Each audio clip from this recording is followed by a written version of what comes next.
Hello cadets, कैसे हो आप लोग। वेलकम टू फौजी बैच। और आई थिंक आपने इससे ऊपर के सारे लेक्चर्स देख लिए, चैप्टर पूरा कंप्लीट कर दिया, होमवर्क पूरे कर दिए।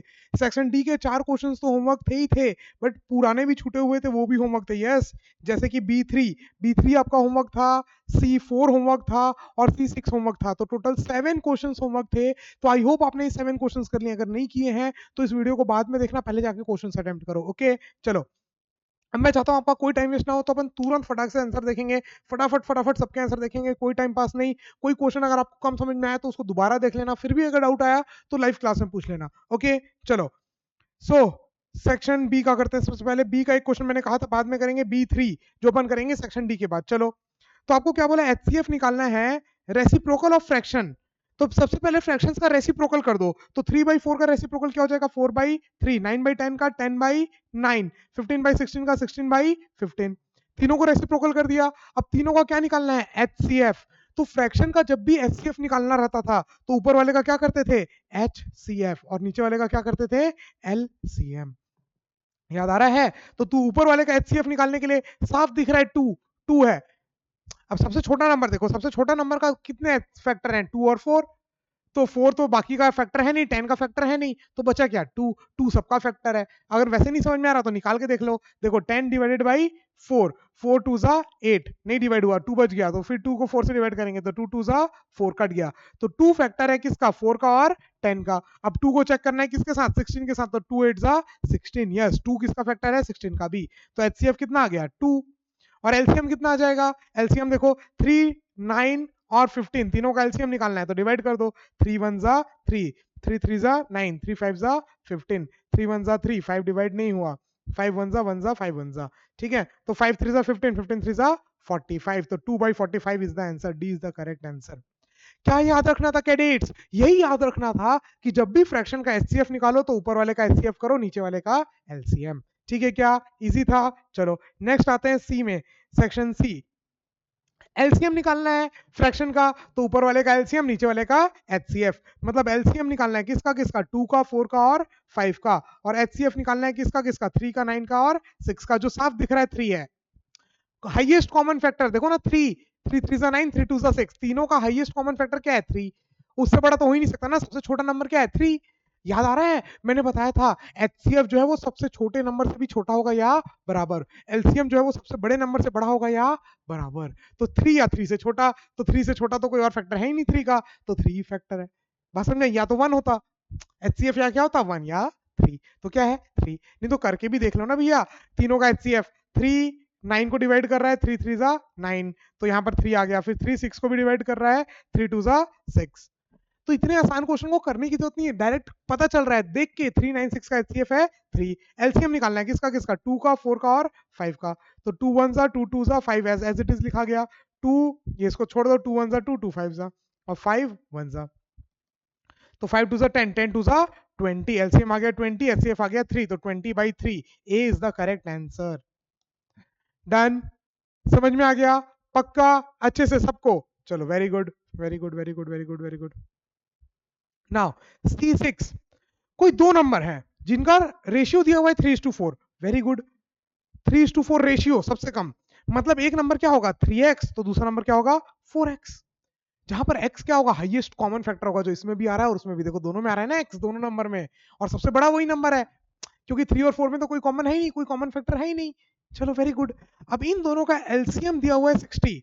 चलो भैया, LCM of 3x and 4x is 60। जो दिया है वो लिख रहा हूं बस। Okay, and then the sum of number is, sum of number मतलब 3x प्लस 4x। तो 7x की वैल्यू बतानी है, ये बताना है। तो पहले क्वेश्चन को पढ़ो कि दो नंबर हैं जिनका रेशियो है 3:4। तो एक नंबर हो गया 3x, एक नंबर हो गया 4x। अब दोनों का एलसीएम है 60 और दोनों का सम बताओ। तो सबसे पहले क्वेश्चन को पढ़ो, क्या दिया है, क्या निकालना है, अब दिमाग लगाओ। अब इन दोनों का एलसीएम कैसे निकालोगे, बताओ। किसी भी दो नंबर का प्रोडक्ट मतलब 3x इंटू 4x किसके बराबर होगा, उनका एचसीएफ इंटू एलसीएम के बराबर। एलसीएम कितना दिया हुआ है 60, और एचसीएफ क्या हो जाएगा x। देखो दोनों का हाईएस्ट कॉमन फैक्टर क्या है x, तो x ने x को मार दिया, तो x की वैल्यू आ गई 60/3 इंटू 4। देखो ये 3 और ये 4 यहाँ पर मल्टीप्लीकेशन में, उधर जाएगा तो डिवीजन में। 3 1 जा 3 2 जा 6, 4 5 जा 20। x की वैल्यू आई 5, लेकिन क्या x की वैल्यू देनी है क्या कैडेट्स? ध्यान देना, x की वैल्यू नहीं बतानी, किसकी वैल्यू बतानी है? 7x की। तो 7 5 जा 35 इज द आंसर। अच्छा क्वेश्चन था, इसको एक बार दोबारा देखना, ठीक है? यूज वही वाला फॉर्मूला हुआ है, HCF into LCM is equal to number of product of numbers, ठीक है? चलो नेक्स्ट डी, कोई दो नंबर है जिसका HCF ये दिया हुआ है, LCM ये दिया हुआ है, और एक नंबर दिया हुआ है ये फर्स्ट नंबर, सेकंड नंबर बताना है।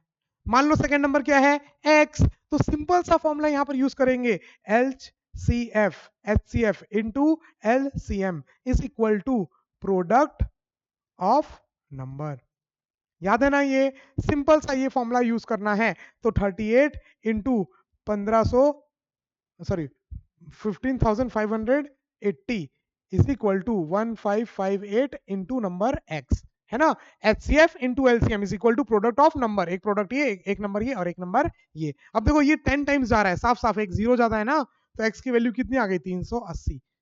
बताओ, इससे इजी क्वेश्चन हो सकता है? सी इज द करेक्ट आंसर। इससे इजी क्वेश्चन हो सकता है क्या बाबू भैया? बताओ मेरे को, नहीं हो सकता ना? चलो very good. Now D2, HCF and LCM of two numbers are 13 and 2540 respectively. If one of the number is 11, ये देखो यहाँ पर गलत है, ये क्वेश्चन गलत है, 117 नहीं 127 होगा ये, ठीक है? इसीलिए सबको इसमें डाउट आया होगा। यस, तो इसको दोबारा करना है, इसको दोबारा करना है, इसमें डाउट लाने वाली कोई बात है ही नहीं। क्वेश्चन गलत था, 117 नहीं 127 है। अब सेम ऊपर वाले क्वेश्चन के जैसे करना है, HCF into LCM is equal to product of number. एक नंबर को मान लिए x और एक नंबर दिया हुआ है 127। ये क्वेश्चन गलत था, इसीलिए आपका आंसर गलत आया होगा बाबू भैया, याद रखना ये क्वेश्चन गलत था। ओके ना, वन ये यहाँ पर मल्टीप्लीकेशन में, इधर आएगा तो डिवीजन में, तो x की वैल्यू हो जाएगी 13 इंटू 12540 अपॉन 127, 127 सॉरी 1250 कहाँ है? 2540 है बस, 2540। तो 127 1 जा 127 2 जा 254, तो 20, तो 260 is the correct answer. Done, आसान है। सेक्शन डी तो भैया बहुत आसान है, सिर्फ फॉर्मूला है, HCF into LCM is equal to product of number, और कुछ करना ही नहीं है। अब देखो D3 में क्या होगा? द ग्रेटेस्ट नंबर, सबसे बड़ा नंबर जो इन दोनों को डिवाइड करे वो क्या होता है? HCF। तो दिया हुआ है HCF कितना? 34, ठीक है? और दोनों नंबर कितने दिए हुए हैं? 204 और 714।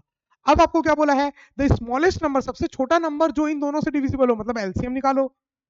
अब या तो आप इन दोनों का LCM निकाल सकते हो उतना बड़ा मेथड करके, डिवीजन मेथड या प्राइम फैक्टराइजेशन मेथड, या फॉर्मूला यूज करो, product of number, product of number is equal to HCF into LCM। तो देखो LCM डायरेक्ट आ जाएगा कितना? दिस इंटू दिस, ये मल्टीप्लाई में है, उधर जाएगा तो डिवीजन में, तो 204 इंटू 714 अपॉन 34। इसको क्वेश्चन को जल्दी से क्वेश्चन को सॉल्व कर लो भैया।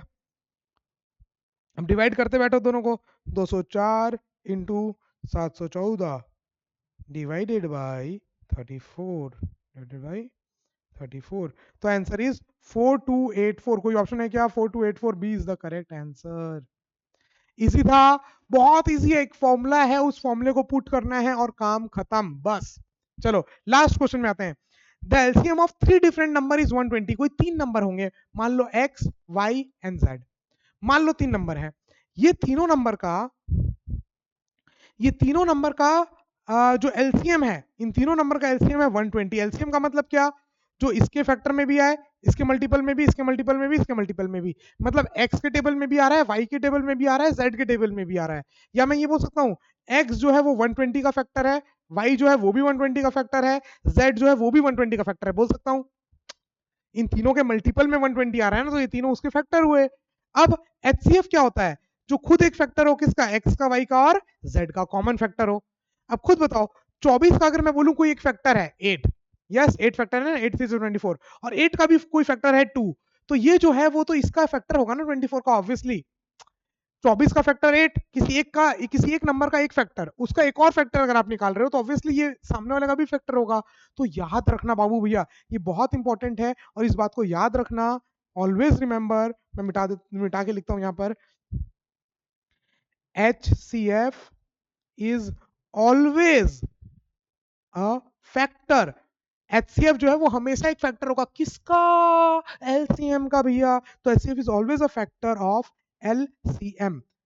लीस्ट कॉमन मल्टीपल का फैक्टर होगा। तो अब देख लो 120 के कौन कौन फैक्टर हैं। 8 फैक्टर है, yes. 8 into 15 is 120, 24 into 5 is 120, 12 into 10 is 120। तो डी का कोई फैक्टर नहीं है, मतलब जो डी है वो एचसीएफ नहीं हो सकता। ए बी और सी एचसीएफ हो सकते हैं, तो D is the correct answer. आपको ये पूछा ना कि नॉट बी, कौन एचसीएफ नहीं हो सकता, तो D is the correct answer. चमक गया क्या बाबू भैया? पक्का। चलो अब एक्सरसाइज 2 करेंगे अपन लाइव क्लास में गूगल मीट में, और एक्सरसाइज 3 करेंगे यूट्यूब में। यस, चलो क्लियर, डन, मस्त, मजे में, है ना? चलो जो भी क्वेश्चन टफ लगे होंगे उसको एक बार दोबारा देखना, दोबारा अटेम्प्ट करना, और फिर अगर कोई डाउट हो तो लाइव क्लास में मिलना। तब तक फिर मिलेंगे आपसे अगली क्लास में, तब तक के लिए हंसते रहो, मुस्कुराते रहो, देखते रहो सौरभ सर की क्लास। जय Hind, bye bye, take care.